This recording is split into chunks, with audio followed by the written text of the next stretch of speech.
palavra criptografia, ela assusta um pouco as pessoas, né? Existe muita inovação na China, sim, verdade, na Coreia, verdade, mas se você olhar 20 anos atrás, já existia um conceito dentro do nosso sistema financeiro de uma necessidade de construir já uma base sólida de segurança. Eu não imagino o Pix ficar 1 hora fora do ar hoje, o caos que isso ia gerar. Marco Zanini, CEO da Dynamo, empresa com a criptografia por trás do Pix e participante do piloto do Drex. Eu acredito que a tokenização ela vai explodir.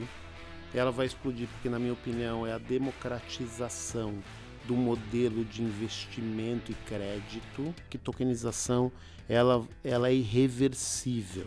Para ser mais inteligente que o tigrinho, é você investir em cripto. Ei, pessoal, antes de começar o podcast, eu tô passando aqui para você lembrar de curtir esse vídeo e se inscrever no nosso canal.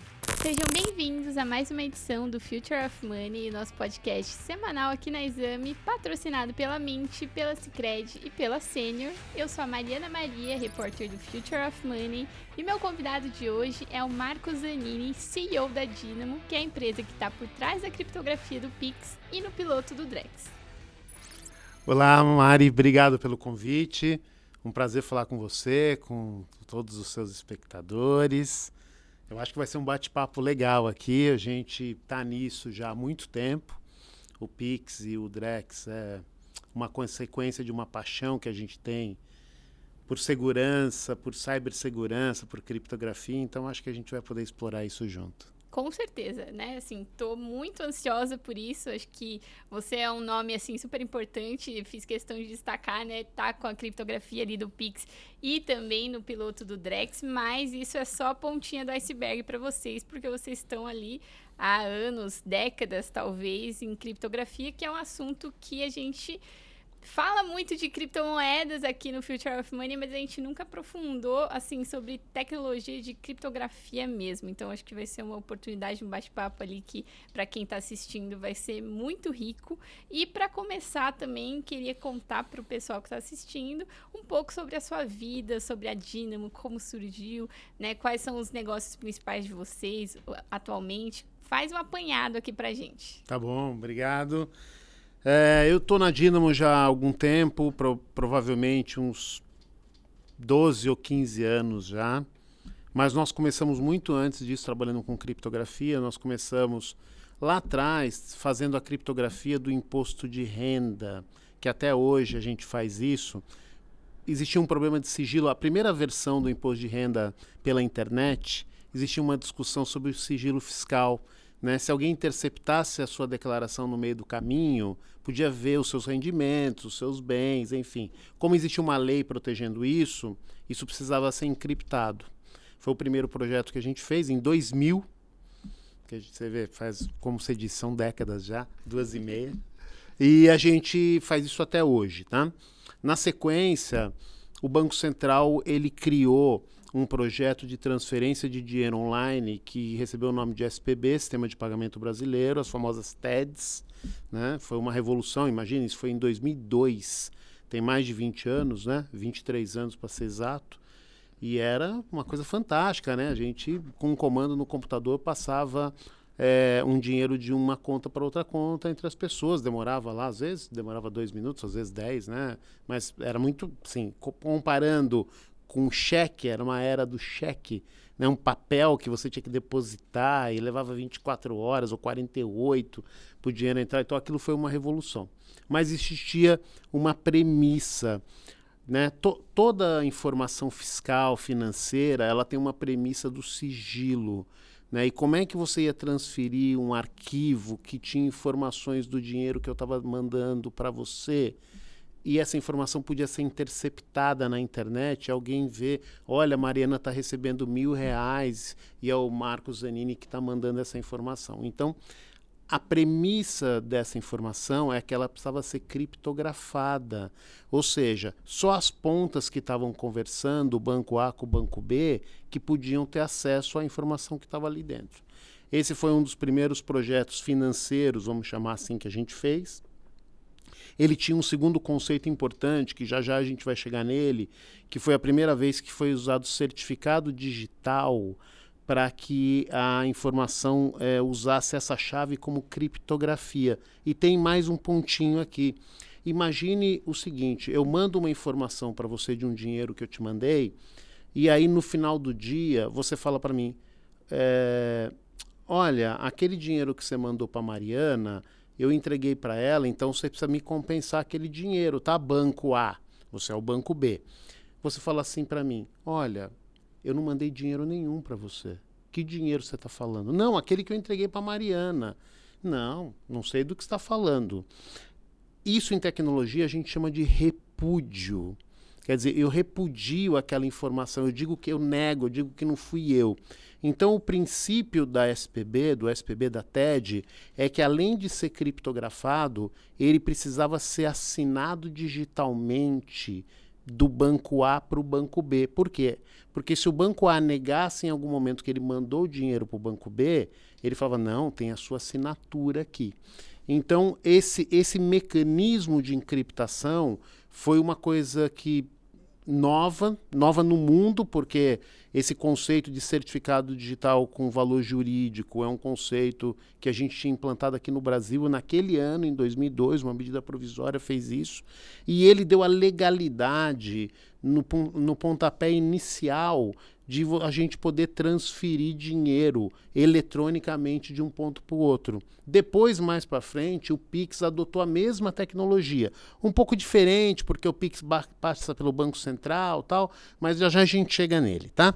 E aí, daí para frente, essa jornada nossa, e eu digo que a jornada, às vezes, ela é mais legal até do que o resultado final, né?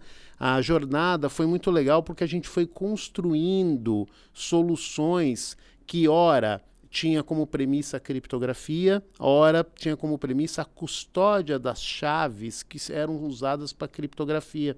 A custódia era muito importante, porque se alguém pegasse aquela sua chave e mandasse uma mensagem em seu nome, você teria que responder legalmente pelaquilo. Era como se você tivesse dado um papel com firma reconhecida para alguém. Então a gente começou a entrar em todos os projetos que, de alguma forma, eles precisavam de uma assinatura digital.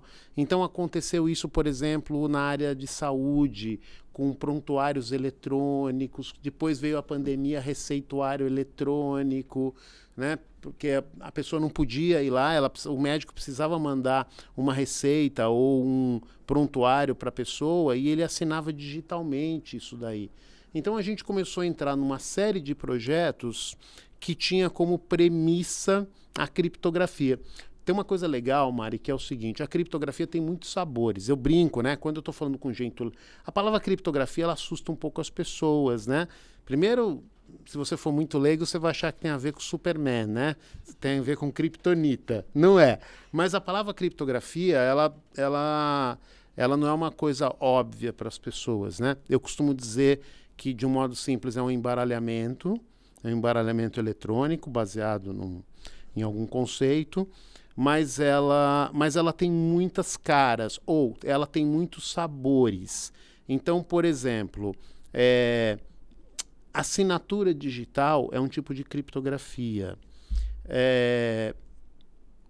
Autenticação com aqueles numerozinhos que fica mudando a cada 30 segundos, que a gente chama de OTP, One Time Password, ele é uma forma de criptografia.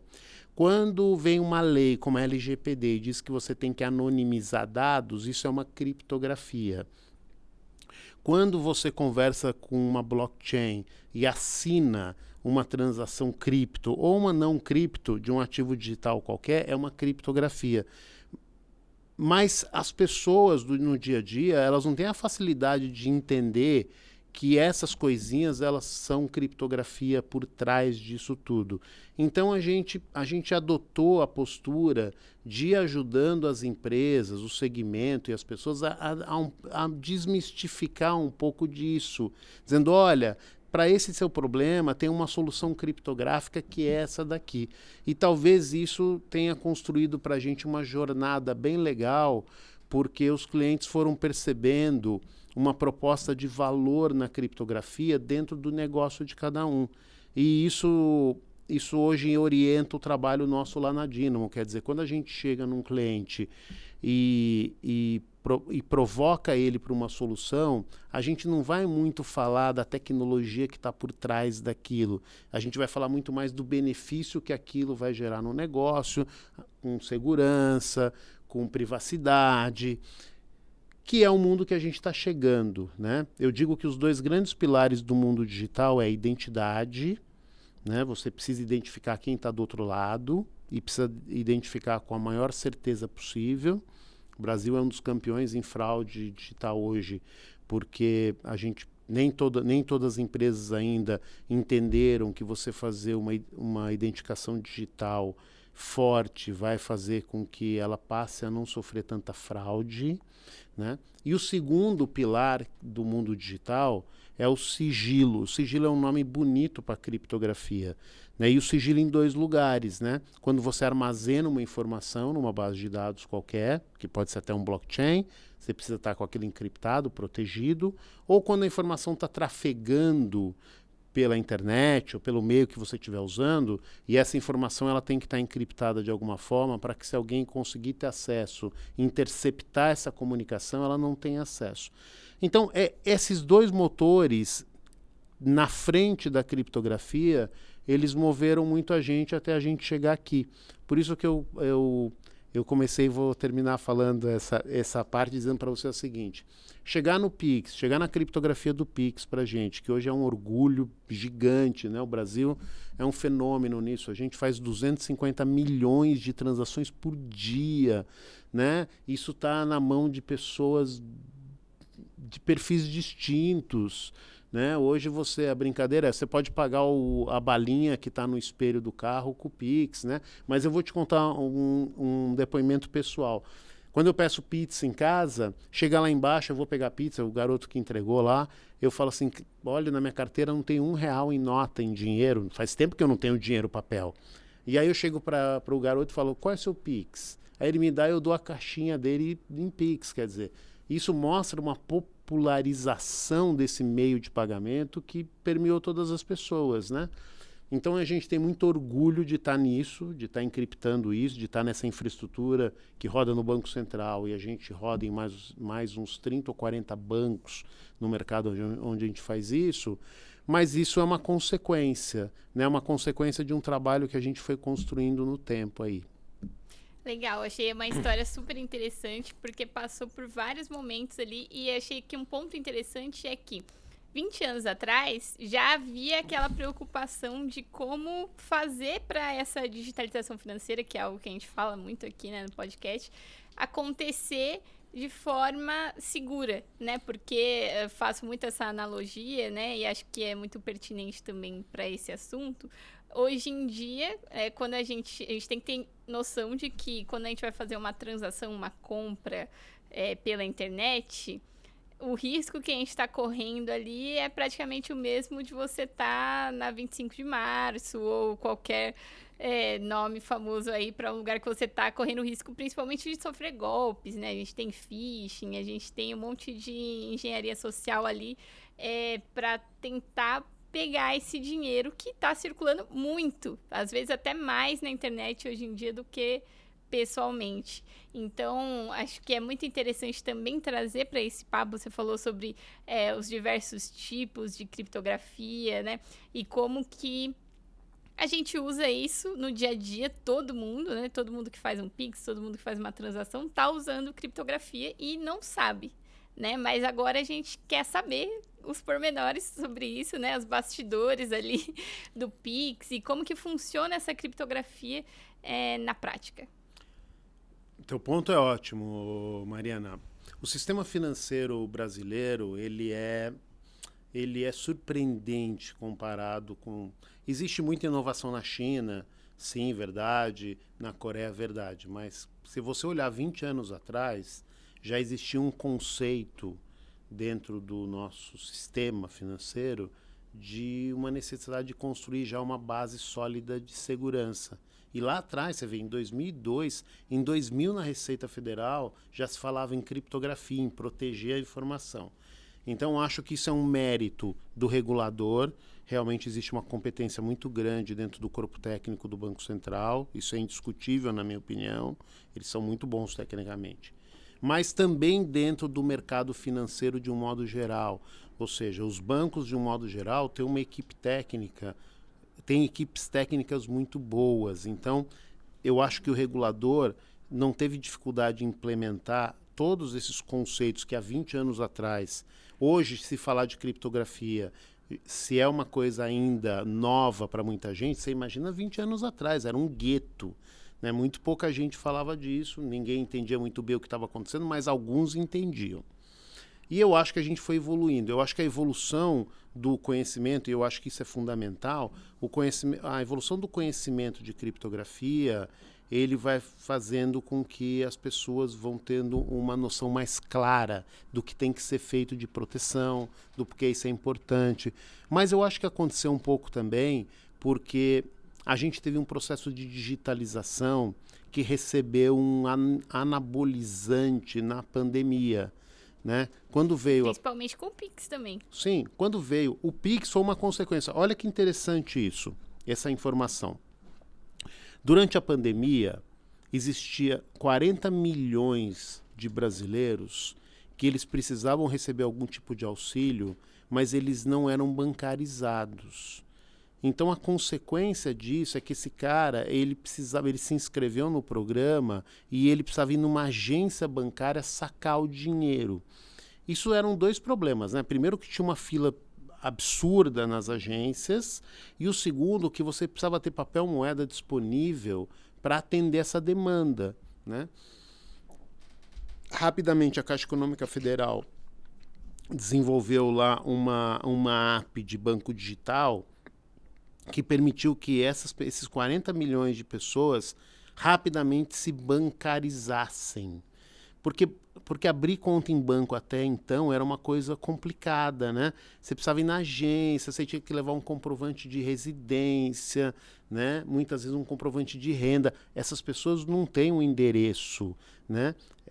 Quando eu falo isso para os meus filhos em casa, eu falo, filho, tem gente que não tem endereço. Eles não conseguem entender isso. Mas tem gente que não tem endereço, né? Aquele lugar onde ele mora não existe legalmente. Então, essas pessoas tinham muita dificuldade em abrir uma conta. A pandemia acelerou muito. A pandemia, os bancos digitais aceleraram muito essa bancarização. E isso, na minha opinião, está na base do sucesso do Pix.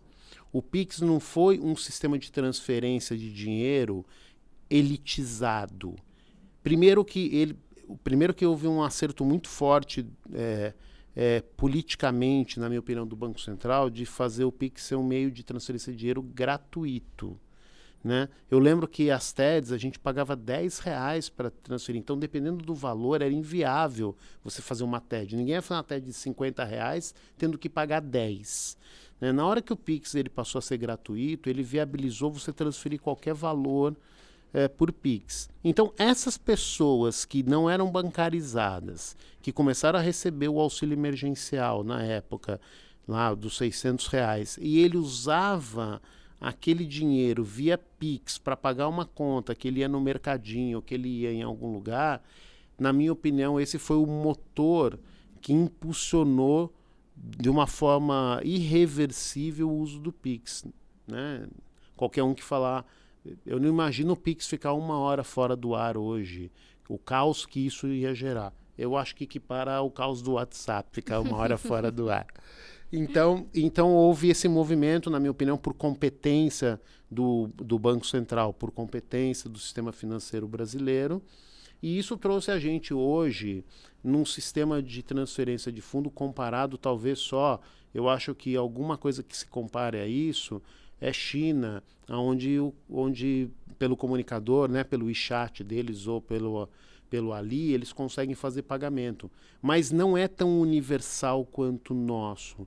Né? O nosso transfere de qualquer banco para qualquer banco, né? Independente de ser um banco tradicional, um banco digital, uma carteira digital, uma IP. Quer dizer, ficou uma coisa muito democrática.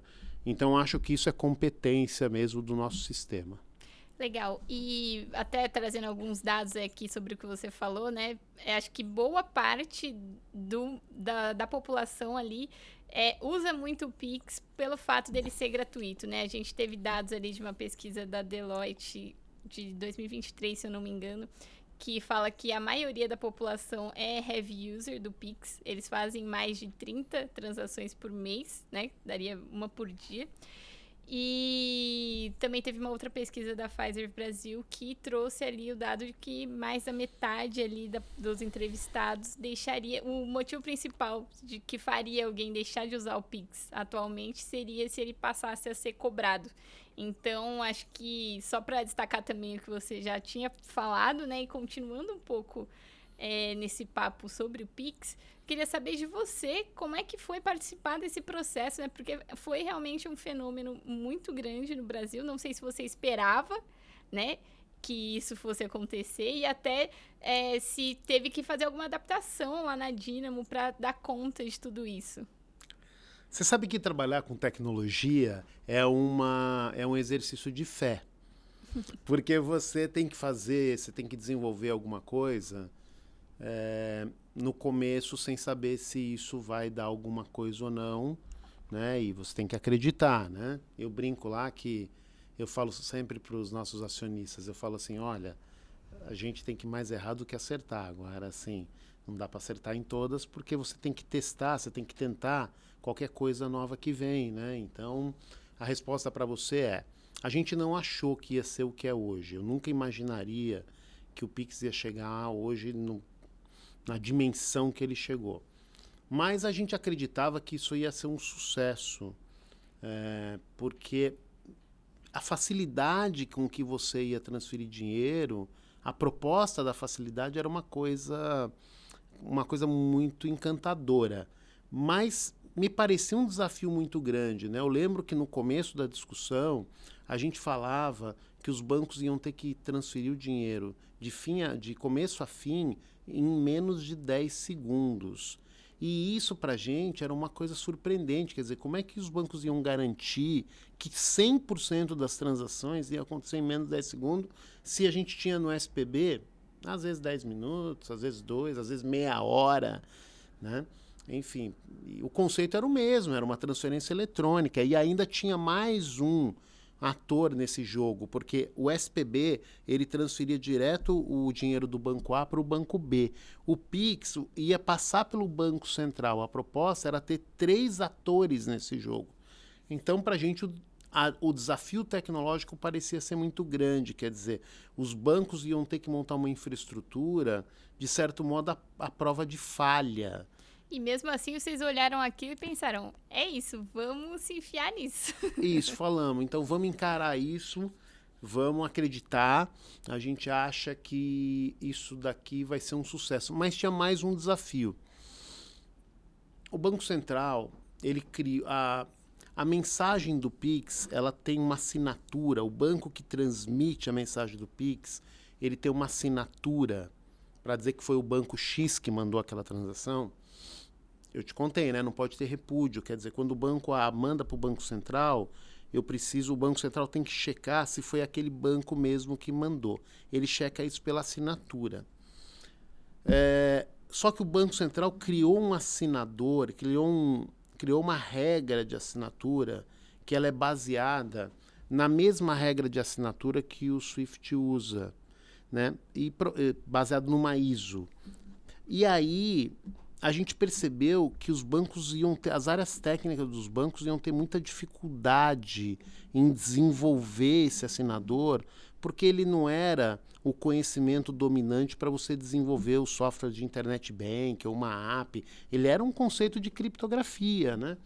Então a gente olhou isso e falou assim, e se a gente ajudar o nosso cliente? E se a gente construir um assinador que permita ele já usar esse código pronto?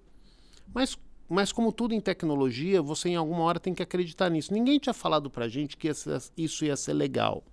Mas a gente desenvolveu e eu comecei a comentar nos clientes, a gente começou a falar nos clientes, olha, se você tiver dificuldade em construir isso aqui, a gente tem isso pronto, você pode usar isso aqui. E você sabe que no final, olhando para trás agora, a gente tem um volume muito grande de clientes que não só consomem a nossa infraestrutura de criptografia, mas eles passaram a consumir softwares que a gente fez para facilitar o uso da criptografia. E eu te disse que criptografia é uma coisa abstrata, né? Se a gente não ajudar o cliente a fazer, né, os nossos clientes na grande maioria são bancos, fica muito abstrato eles consumirem isso. Então eu contei essa história para você para te dizer o seguinte: nesse mundo de tecnologia, você tem que acreditar muito no que você está enxergando como tendência. Você nunca sabe muito bem aonde aquele negócio vai dar, mas parece que tem uma jornada, um caminho e você tem que seguir. E aí eu te falei que precisa ter um pouco de fé.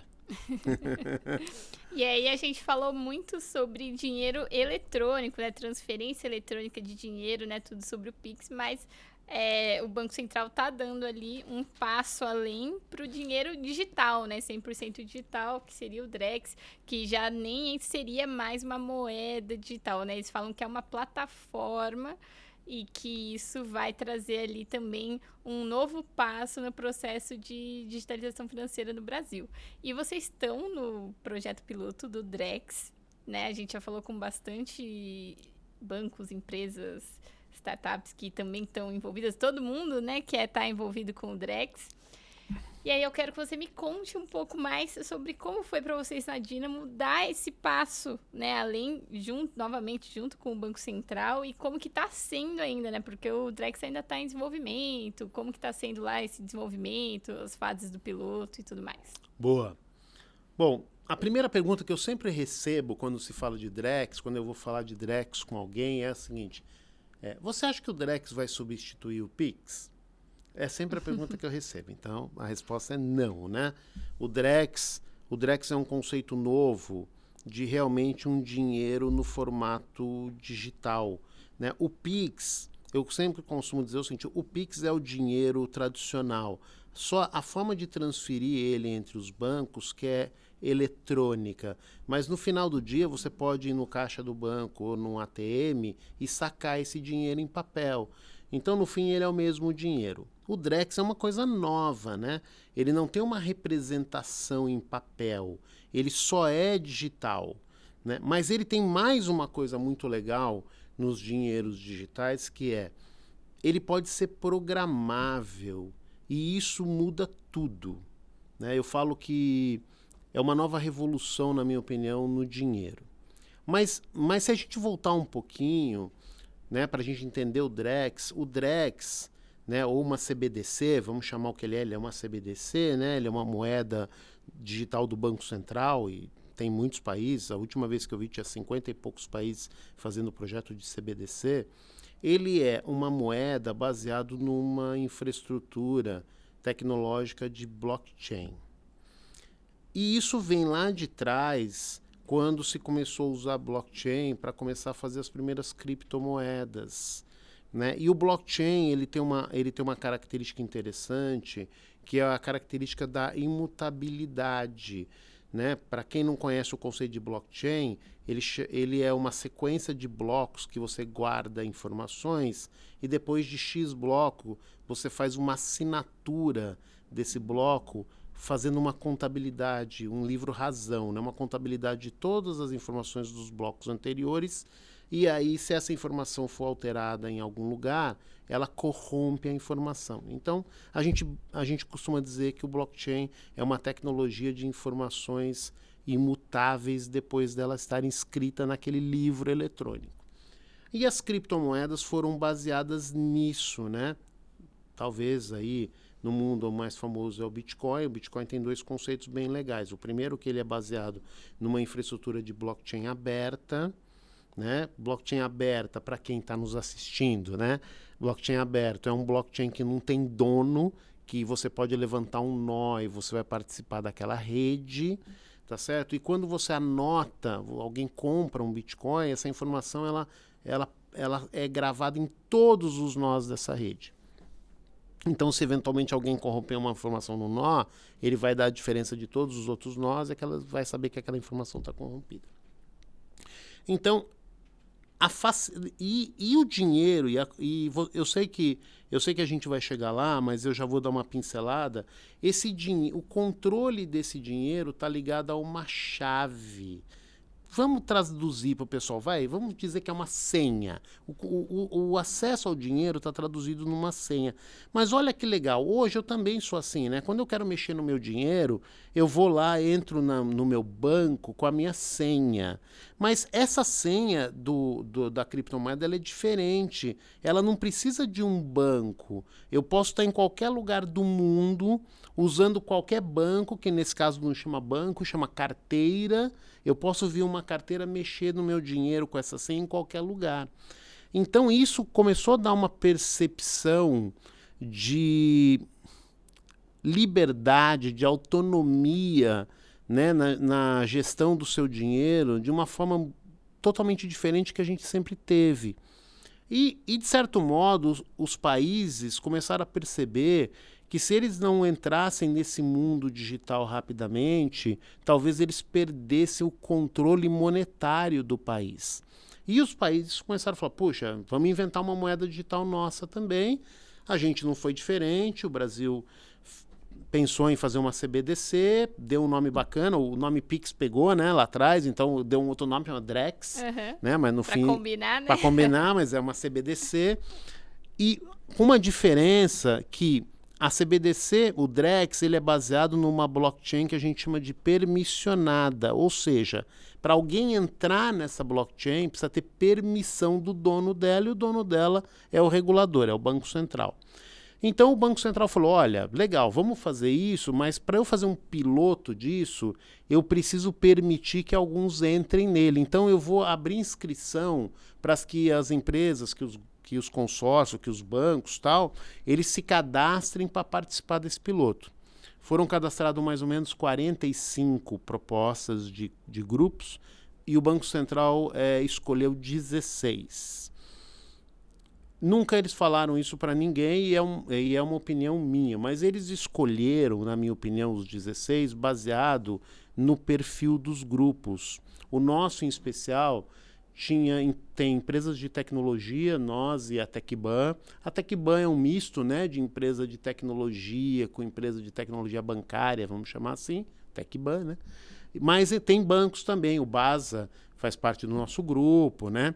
Esses três são quem está mais atuante. Então, nós somos um dos grupos, dos 16 que o Banco Central escolheu, nós pertencemos a um deles, formalmente falando, mas como nós temos uma tecnologia ligada à criptografia e nas moedas digitais tem vários fatores ligados à criptografia, a gente hoje colabora com mais 3 outros consórcios, levando a nossa infraestrutura para eles, aportando a nossa infraestrutura no piloto deles.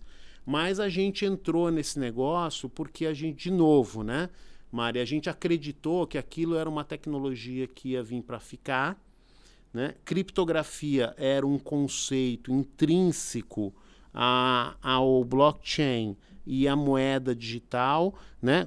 Como eu contei, existe um bloco de informações e uma hora você assina esse bloco. A assinatura é um nome bonito para falar uma funcionalidade que a gente tem em criptografia que chama hash, né? O hash é a soma de todas essas informações, então essa assinatura é um processo criptográfico.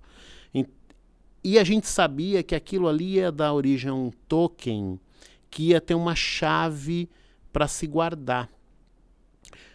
E pela primeira vez a gente percebeu que era uma chave digital com um valor que as pessoas ainda não tinham entendido. E quando eu falo isso e pedem para eu explicar, eu digo o seguinte: se você desconfiar que alguém descobriu sua senha de banco, do banco seu, o que você faz? Você vai lá e troca a senha.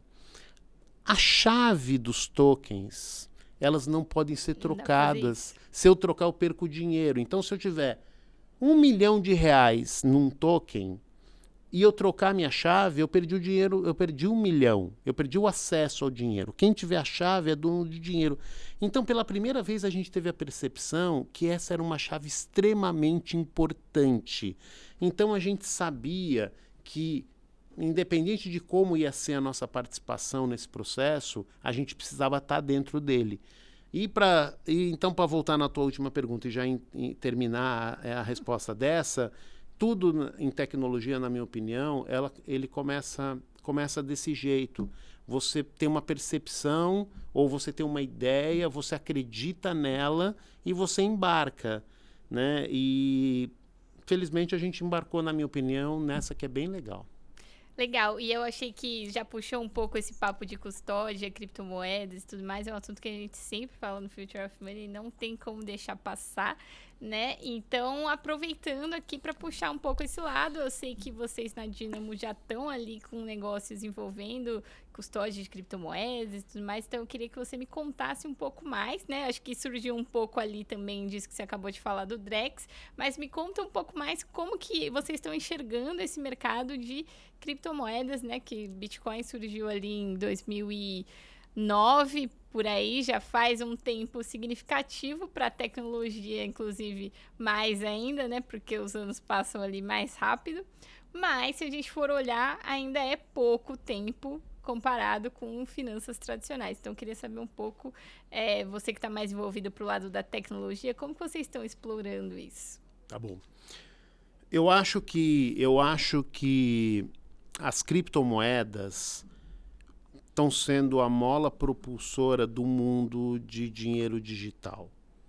Se você perguntar na minha crença mesmo, o que eu acredito que a tokenização ela vai explodir. Ela vai explodir porque, na minha opinião, é a democratização do modelo de investimento e crédito, né? Para pegar um exemplo bobo, se eu acho que adiantamento de recebíveis é um bom investimento, né, eu preciso ter capacidade financeira ou para entrar direto nisso, comprando lá um recebível, que às vezes o valor é muito mais do que eu tenho para investir, ou eu tenho que entrar num fundo, né? E quando eu tokenizo isso, eu democratizo, eu monto um token de R$10, ou de R$100, ou de R$1, e eu permito que uma base muito maior de pessoas possa investir naquilo, né? Onde as pessoas hoje, na minha opinião, as pessoas mais simples, elas só podem investir em alguns investimentos que a rentabilidade é muito ruim, porque é a capacidade financeira que ela tem, né? Ela quer investir R$15, ela põe R$15 na poupança, né? Mas ela podia ter disponível outras formas de investimento que rentabilizasse mais o dinheiro, e na minha opinião a tokenização é um caminho para isso. Por outro lado, quem precisa captar recurso, também vai ter uma democratização muito maior de quem pode ser tomador dele, né? A facilidade de você captar o dinheiro vai ser muito maior. Então, mais uma vez, a minha crença é que tokenização ela é irreversível. Irreversível. Mas cripto é só um pedacinho desse negócio, né? Tem um fundamento lá, alguns com mais fundamento, outros com menos, né? Tem os meme coins, enfim, tem tudo aí. O mercado, hoje em dia, eu acredito que se compra qualquer coisa, né? Porque lançou o Trump Coin aí, depois o Milei Coin. Mas, enfim. Mas eu acho que as criptos, elas são mais charmosas hoje, né? Elas ganharam esse hype, né? Principalmente no público mais jovem, né? Achando que para ser mais inteligente que o tigrinho é você investir em cripto, e é mesmo, né? Então isso ganhou. Mas a cripto, na minha opinião, é um pedacinho do mercado de tokenização. Acho que RWA vai ser muito maior, né? Para quem não está familiarizado, é tokenização de ativos reais, né? Imóvel, veículo, qualquer coisa, né? Floresta, enfim. Eu acho que vai ter uma avalanche disso, né? E no fundo, no final do dia, isso são tokens que vão estar dentro da carteira de investimento da pessoa. Ela vai poder trabalhar isso. Mas quando a gente olhou isso, a gente percebeu que, independente de ser cripto ou não, e para a gente lá é tudo a mesma coisa, porque no final do dia a gente precisa fazer uma custódia de chave, né? A gente falou, qual que é o nosso negócio nisso? Nosso negócio é oferecer um armazenamento seguro das chaves tokenizadas, ou das chaves de token, melhor dizendo, né? A gente queria oferecer isso. Existia um conceito tecnológico que a gente tinha que desenvolver para isso, porque você tem que falar com dezenas de blockchains diferentes para você estar aderente ao mercado todo, e a gente teve que trabalhar nisso. A gente trabalhou mais de um ano nisso, né? De novo, na crença de que esse ia ser um mercadão.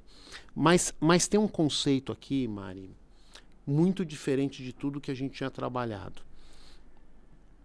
Quando você vai custodiar uma chave, ela pode ser uma chave Pix, por exemplo, que assina o Pix.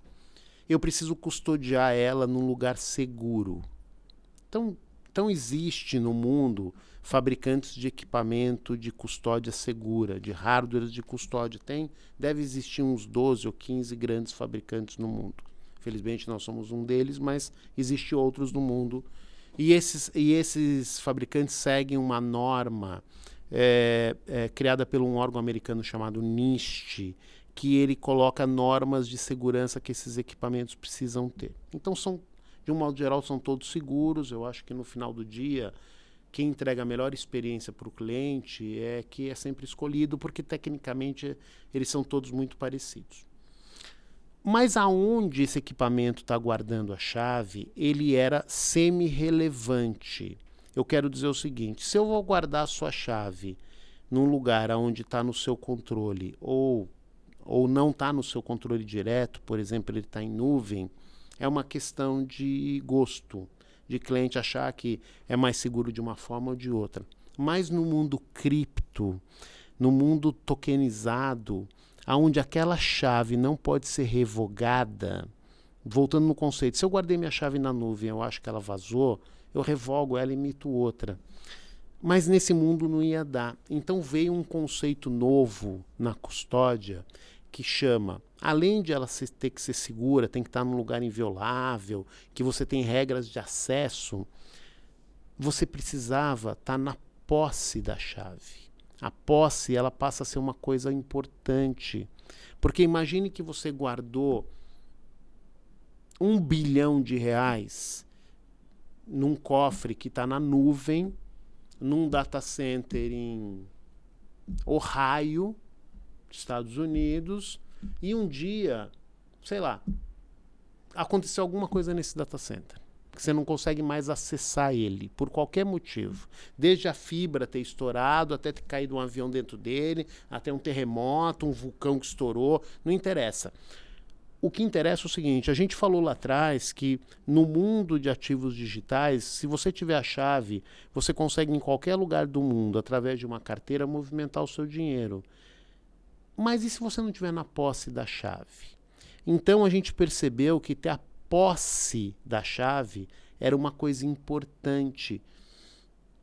É perigoso falar isso, porque o público em geral, e eu tenho um amigo que trabalha comigo, e ele perdeu um dinheiro na FTX, né? E a partir dali ele ficou um cara preocupado. Ele começou a guardar as chaves deles numa ledger, né? E eu falei, cara, e se você perder esse token, né?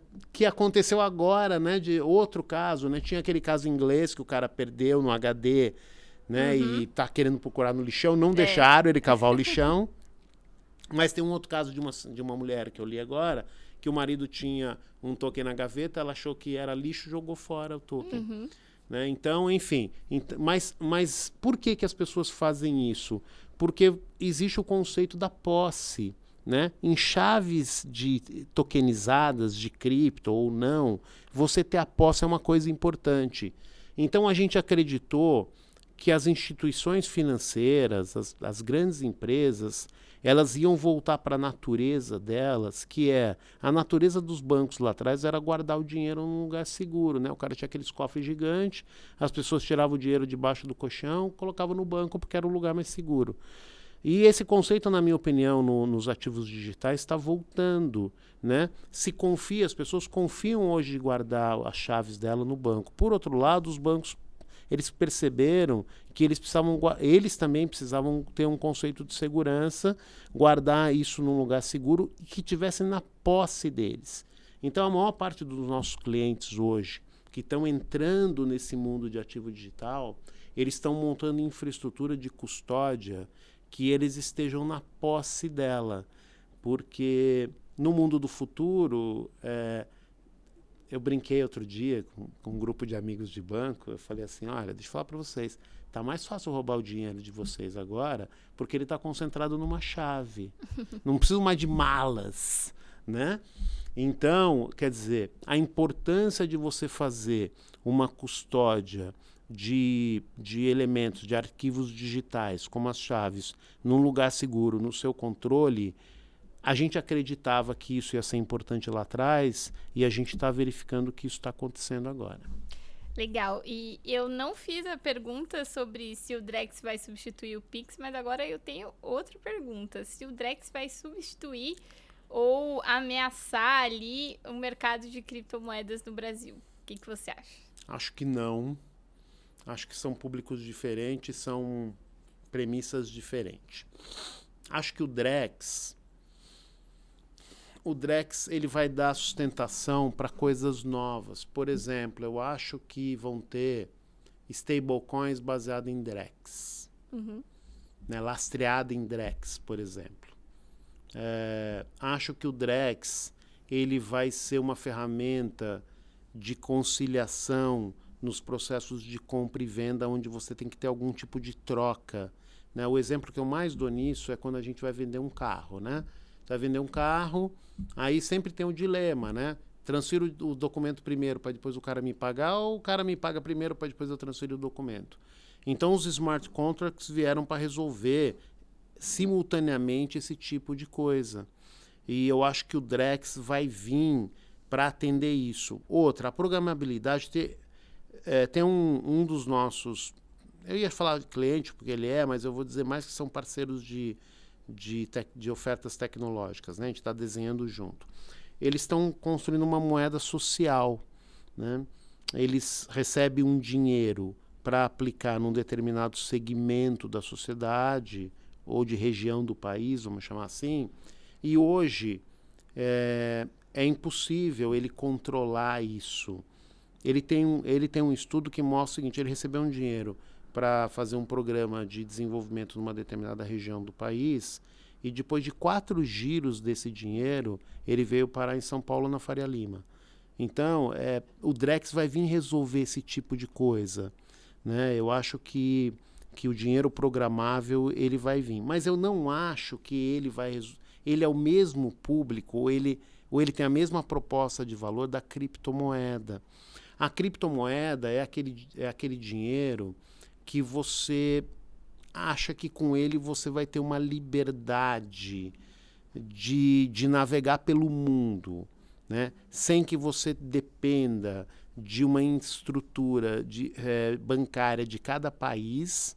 Né? Eu consigo chegar hoje em qualquer lugar do mundo, numa exchange, vender um Bitcoin meu lá e receber o dinheiro da moeda do país. Então, acho que ele tem uma proposta... ele tem uma proposta de valor, não valor financeiro, né, mas uma proposta de valor, de sentimento, de investimento diferente. Outra, as criptomoedas elas também têm uma proposta de valor, eu diria, a palavra especulativa é feia, eu diria que ela tem uma proposta de valor de conseguir grandes alavancagens em curto espaço de tempo ou desincronizado do resto da economia. E muita gente que compra ou investe em criptomoeda acredita nisso. Falou, olha, e isso já aconteceu, né? Não tem 2 anos, o Bitcoin estava $22 mil, né? Então você vê, puxou 5 vezes, ou 4 e pouco, e nada puxou desse jeito. Então, eu acho que existe um pouco desse tipo de sentimento de quem investe em criptomoeda. Então, acho que são propostas diferentes. No final do dia, elas têm a mesma essência, mas elas têm proposta diferente. Legal. E agora a gente está chegando no final do nosso papo, né? Que pena. Foi muito bom. Falamos sobre vários assuntos. Então, último assunto, né? Só para finalizar, a gente tem o Momento Mint, que é a pergunta da nossa patrocinadora, a Mint, plataforma cripto do BTG Pactual. E eu quero saber de você, o que você acha sobre a custódia de cripto em bancos, né? Porque a gente falou até um pouco sobre esse dilema das pessoas que precisam ter uns desafios ali para conseguir guardar a chave, mas ao mesmo tempo a corretora também não se demonstra tão confiável, caso FTX e afins. Então, os bancos estão ali surgindo com essa solução. Qual que é a sua opinião? Eu acho que banco é o segmento mais óbvio, na minha opinião, para se posicionar como custodiante, né? Eu não defendo que as pessoas físicas devam custodiar tokens, chaves de tokens em casa, né, por si próprio, porque eu acho que é o mesmo motivo porque não se custodia dinheiro em casa, né? Eu acho que existe um risco muito grande, principalmente o risco de perda. E como isso daí você não consegue reverter, você não consegue ter uma cópia, um backup, então eu acho que é um risco. E aí, quando a pessoa olha para segurança pessoal, né, eu acho que não tem destino mais óbvio do que os bancos. Hoje a gente já faz isso, né? De certo modo, todo mundo aqui confia em algum banco para custodiar o seu dinheiro, né? É um númerozinho que está lá, mas você confia, né? Você entra lá e fala, olha, meu dinheirinho está aqui e tal. Então, acho que os bancos naturalmente vão ser. Acho que vão existir outros custodiantes e eu acho que vão existir custodiantes de nicho. Tá? Crédito de carbono tokenizado. Pode ser que tenha um custodiante específico, especialista naquilo.